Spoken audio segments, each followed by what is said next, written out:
The movie kicks off by showing a father having fun with his son and daughter. Out of the blue, this lady named Jazelle shows up, claiming she's a top model in the city. She's got this idea to make the father's kids into child models. At first, the father's not so sure cause he's never met Jazelle before, but she keeps on convincing him, and he eventually gives in and lets her sign up his kids. On the very same day, Jazelle asks the father to take his 2 children to a fancy hotel in the city for a photo shoot. When they got to the motel, the father couldn't go into the room cause he didn't want to mess up the kids' focus on their modeling thing. So, Jazelle told him to come back at 7 in the evening to pick them up. The photo shoot started and all the kids looked really happy cause they were gonna be models. At 7 o'clock that night, the father goes back to the motel, but when he opens the room, it's totally empty. Nobody's there. He freaks out and starts looking for help, but he can't find anyone. It seems like his 2 children have been kidnapped. Now the scene switches to the American police. They've put together a special team to handle the increasing cases of child kidnappings in the country. These kids are being taken by some really bad people. The team is led by a guy named Timo. Right now, Timo and his team are getting ready to apprehend a guy named Sam, who's suspected of being a child predator. While Sam's all caught up on his computer, Timo and the squad swoop in and arrest him. After they've got Sam, Timo goes straight to checking what's on Sam's computer. When he sees a video of Sam doing bad stuff with a kid, Timo can't help but cry. Timo goes to talk to Sam in his cell, but he doesn't attack him or anything. He acts like he's just like Sam, another child predator. Sam falls for it and thinks Timo's on his side. The next day, Timo asks his boss if he can let Sam out for a week. He promises to lock Sam up again later cause he's got a plan to catch the other bad people Sam works with who are still out there. Timo's boss trusts him a lot, so he says yes. On that same day, Timo lets Sam out and takes him to a cafe for a chat. Inside the cafe, Timo makes a deal with Sam to go easy on his punishment if Sam gives him 1 child. Sam, who trusts Timo by now, agrees to it, but says he needs to meet up with one of his partners first. Timo lets Sam go, but the cops are watching him from afar. Turns out, Sam meets his partner and asks for a kid to give to Timo, thinking they're on the same side. His partner agrees, but they say they'll hand over the child at the Mexico border the next day. Later, Sam comes back to Timo and hands him a book. When Timo opens it, there's a picture of a kid who got kidnapped by Jazelle at the start of the movie. Sam tells Timo that he'll get this kid, but he has to pick him up at the Mexico border tomorrow. Timo figures he's got enough information, so he starts choking Sam. Right then, the police show up and arrest Sam again. Before leaving, Timo says he was just pretending to get information from Sam, and guys like Sam are gonna face the death penalty. The next day, Timo is at the Mexico border, waiting for Sam's partner to show up with the kid they promised. Before long, the partner arrives with the child, a boy named Miguel who looks really scared. Timo goes up to Miguel, tries to calm him down, and tells him he's not a bad guy, and he will rescue him. After that, Timo takes Miguel to the hospital to make sure he's okay. The doctor says he's physically fine, but traumatized. Later, Timo takes Miguel out for dinner and asks him to share the details how he and his sister got kidnapped. Miguel says they were told they'd be models but ended up at a port heading to Colombia after a photo shoot. Luckily, right before the ship left, one of Sam's buddies was looking for a kid and Miguel got picked, saving him from going to Colombia. Miguel begs Timo to help rescue his sister and the other kids. He also gives Timo a lucky necklace, thinking it'll help him succeed in his mission. Timo promises to get Miguel's sister back and take down all those human trafficking gangs after hearing all this. The next day, Timo takes Miguel to the airport, where Miguel's father is waiting for him. Even though they got Miguel back safe and sound, his father is still really sad because they haven't found his daughter yet. Before they say goodbye, Miguel gives Timo a hug and asks him to bring his sister back soon. After that, Timo goes to the prison to see the guy he arrested the day before, Sam's partner. He tells the guy he'll send him to a really tough prison if he refuses to provide information about who took Miguel and his sister. The scared guy finally reveals that a lady named Jazelle kidnapped Miguel and his sister, and they're in Colombia. He even draws a picture of what Jazelle looks like. Timo gets this information and right away asks his boss if he can go to Colombia to rescue Miguel's sister and catch Jazelle and her gang.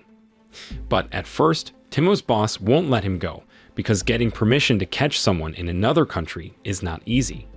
Timo keeps on begging, even crying a bit, because he's so upset about how these innocent kids are being treated.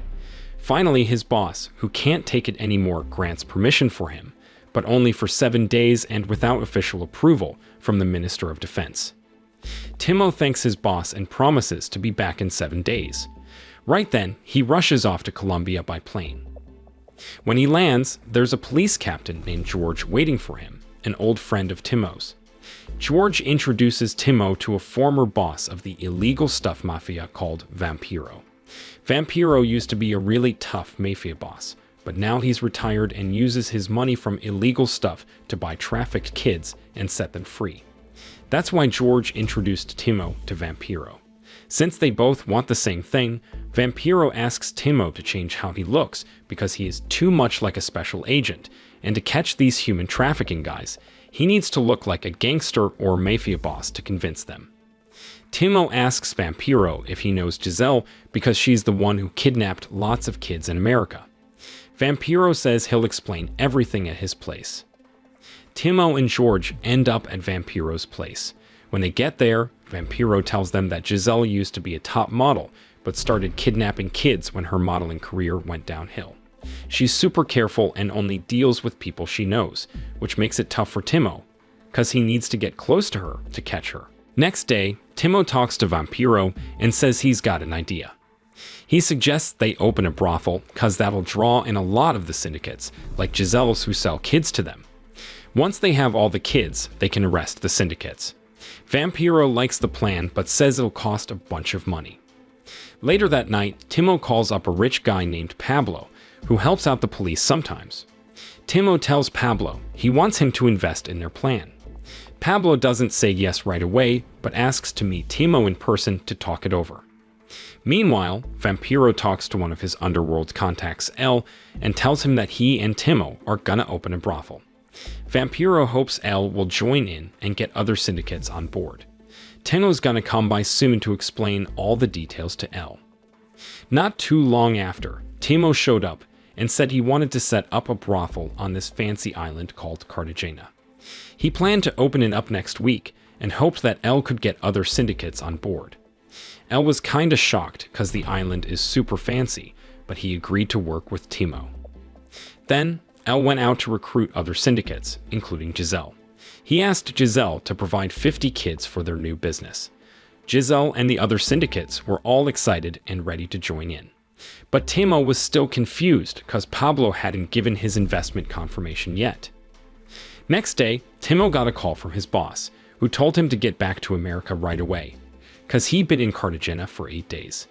If he didn't go back, he'd get fired, because if this illegal mission got discovered, the American police would get in trouble. Timo didn't say anything and just hung up. A little while later, Timo went to Vampiro for advice. He didn't know if he should go back or keep going with the mission. Vampiro replied that the decision was in his own hands, but even if he didn't do it, Vampiro would still go ahead with the plan. The next day, Timo got in touch with his boss. Surprisingly, he decided to quit the police job so he could go through with this mission. He was determined to eradicate all those human trafficking gangs. After that, Timo met up with Pablo to talk about the plan. Timo straight up told Pablo that he wanted to set up a brothel on Cartagena Island, but it was all a trick to catch the human trafficking gangs and rescue the 50 kids they'd bring there. Timo needed cash from Pablo because this operation was gonna be expensive, but he promised Pablo he'd get his money back if they caught all the syndicates. When Pablo heard what Timo had to say, he didn't agree at first because he was worried he wouldn't get his money back. So he left, but when Pablo was in his car, he found a picture of Miguel's sister that Timo had slipped in. There was a message too, saying they needed to stop child abuse right away. That got Pablo's heart was touched, and he immediately returned to agree to all of Timo's plans. The next day, Timo, Vampiro, and Pablo devised a strategy and rented Cartagena Island to trap the syndicates. They teamed up with George to arrest all the bad guys once they gathered there. The day after that, Timo and Vampiro were all set to open their fake brothel. Before the syndicates showed up, George and his crew already prepared to arrest them all. A few hours later, Jazelle, Elle, and some other syndicates rolled in with 54 kids and started celebrating their new business. But not long after that, George and his team arrived and immediately raided them all. They managed to rescue all 54 kids and lock up the syndicate gangs, including Jazelle and Elle. But Timo still wasn't happy because he couldn't find Miguel's sister among the rescued kids. When George heard this, he promised to question all the syndicate members they'd caught to figure out where Miguel's sister was. The next day, George came up to Timo and Vampiro and told them he had questioned all the syndicate members the night before. George explained that Miguel's sister had been sold to a former soldier who was now leading rebels in a faraway village deep in the forest. Nobody dared to go near that village, so George said it might be a bad idea to go there. But Vampiro, who used to be a mafia boss, knew about the village and had a plan. They could pretend to be a medical team offering free treatment to the people there.